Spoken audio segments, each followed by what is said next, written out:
We be rising every day. What's going on, beautiful people? I hope you guys are doing amazing.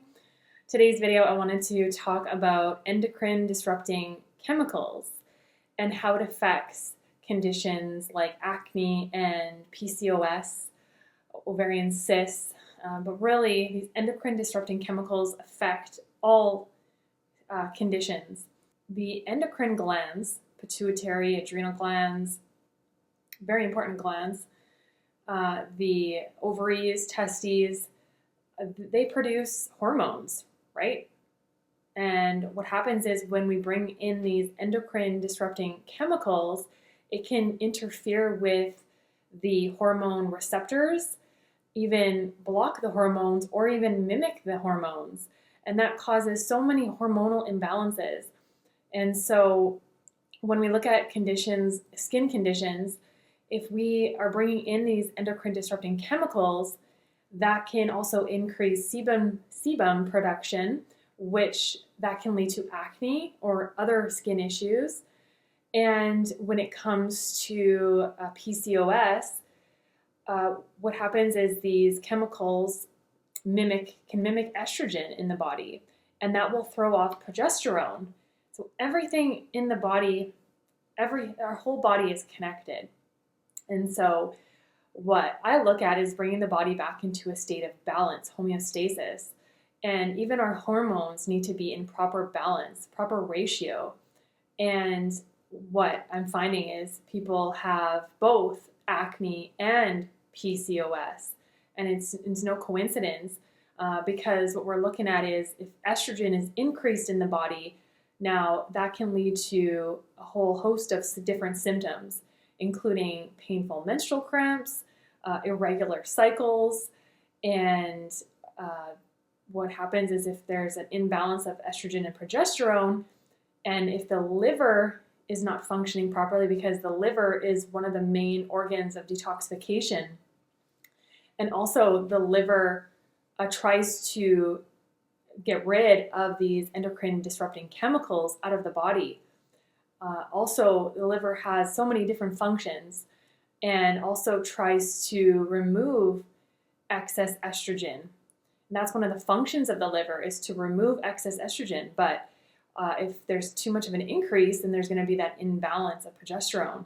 Also, it can lead to weight gain because it also these endocrine disrupting chemicals also can disrupt the thyroid gland, which controls metabolism.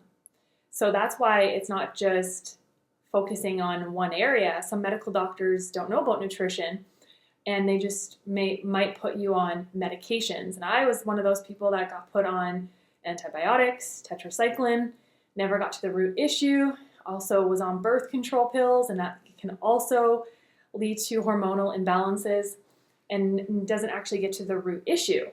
If we're looking at these endocrine disrupting chemicals, we're looking at plastic products. So BPA, you'll see even a lot of the canned foods out there are now saying BPA free because what happens is with these canned foods, they're lining the cans with this plastic, and that also gets leached into the food. So you might even be buying organic, say canned tomatoes, but if it's not BPA free, now that there you may have that potential exposure with the canned foods. So it's important to try to get fresh foods, avoid plastics as much as you possibly can, and phthalates also found in plastic containers, cosmetics. I could do one video on cosmetics alone because there are so many different chemicals and different types of endocrine disrupting chemicals in cosmetics that we put on our skin. I'm one of those, you guys, where I've put so many different types of creams and lotions and cosmetics on my skin. And the skin is the largest eliminative organ. So whatever we put on our skin is going to get absorbed into our body. And part of, if you're working with me, part of what we do is we look at opening up your channels of elimination and not suppressing symptoms.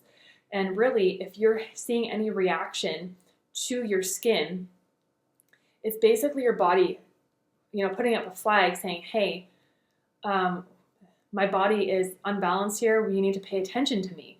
So that's just the body trying to raise a flag saying, you need to pay attention to me. There's an imbalance in the body, and we need to work on looking at diet. As you guys know, you can follow my other videos on eating whole foods as much as possible, organic as well, because another endocrine disrupting chemical are pesticides, glyphosate, and that's being found everywhere, you guys. Even people try to opt for grass-fed beef or even organic milks, but that's being found in the grass-fed as well because of the glyphosate. So we're running into so many issues here, and it's not to become obsessive about it, but if you're dealing with any sort of hormonal imbalances, acne, ovarian cysts, you really want to just start having more awareness, paying attention to what you're putting on your body and bringing in your body, because that's everything that you put on your skin will get absorbed into your body, and that's going to overburden the liver and the lymphatic system. So what we're looking at is opening up the channels of elimination, working on nutrition, and also avoiding these endocrine disrupting chemicals. Also, we could talk about stress, because that's also going to imbalance hormones, cortisol, which can also raise insulin. Looking at lots of different hormones and balancing everything out.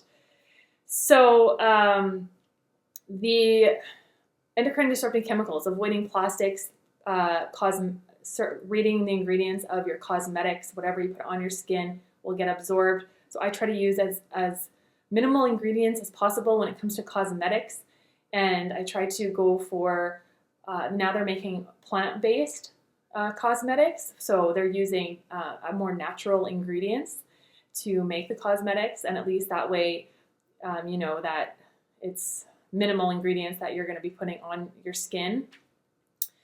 Personal care products, so there's so many different fragrances and chemicals, parabens in personal care products, from shampoos, lotions, deodorants, soaps, and whatever you're putting on will get, again, absorbed into your body. So just make sure that you're reading all the ingredients of all the lotions and personal care products that you're buying, because that all affects your endocrine glands.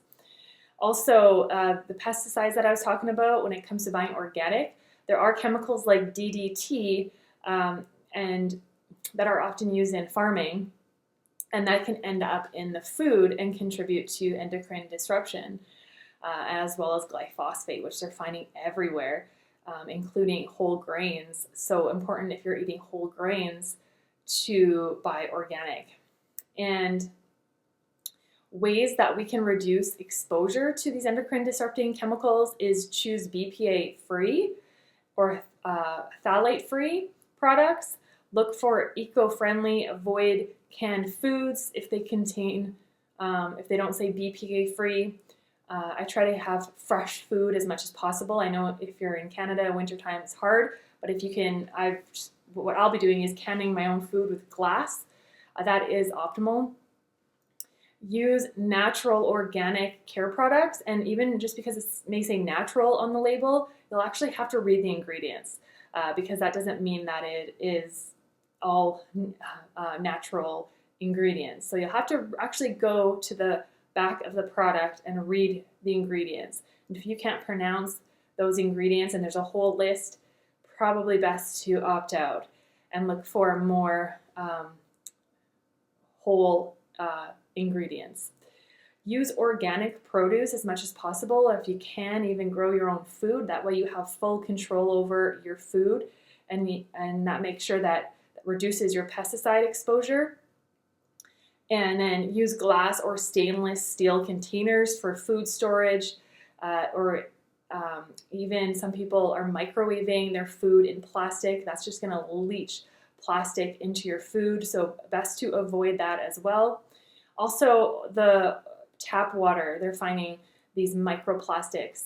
And so it is important, if you're drinking water, I opt for either reverse osmosis or spring water. I drink spring water, and you can also get your water tested if you want to go even further, because we need water that contains minerals as well. So reverse osmosis removes the minerals as well as a lot of the harmful chemicals.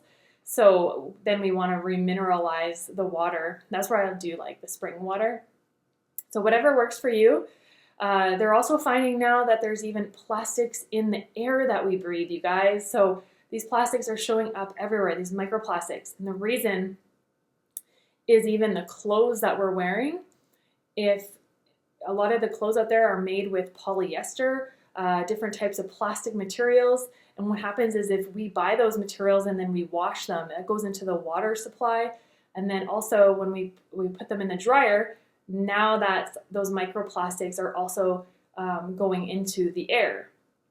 So we're running into lots of different issues. So that's why it's also important the clothes that you're wearing, if you can have 100% cotton, and that as well, because the clothes that you're wearing is on your skin.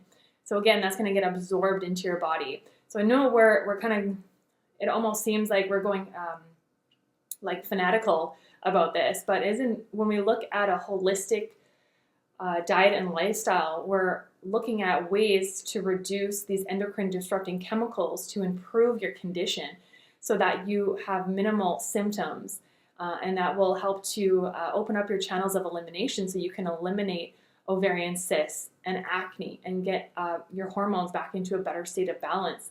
So it may seem intense, all these things that I'm mentioning, but it is important to, do as much as you can in this world that we're living in. And that's pretty much all we can do. And sometimes it's just taking one step at a time and just starting with your personal care products. And then, from there you can go to the next step. So it's not being too hard on yourself, but just doing the best you can to minimize these chemicals. So hope that video helps you out. If you guys want a one-on-one consultation to help detox your body from these chemicals, I can work with you. We can also work out a meal plan. I can look at your diet and lifestyle and see how we can improve your condition and how to reduce inflammation. That's also a big one out there right now. And reducing stress, because that can also disrupt your hormones. So I can work with you for a one-on-one consultation. Check me out at berising.com. Also, if you want the Clear Skin for Life ebook or Healthy Recipes for Life, check that out on my products page. And if you guys have any questions, I'm always here for you. And as always, be getting in some whole, healthy, fresh food, be getting in some sunshine, some fresh air in nature, and be doing what you love. When you do that, we'll be rising.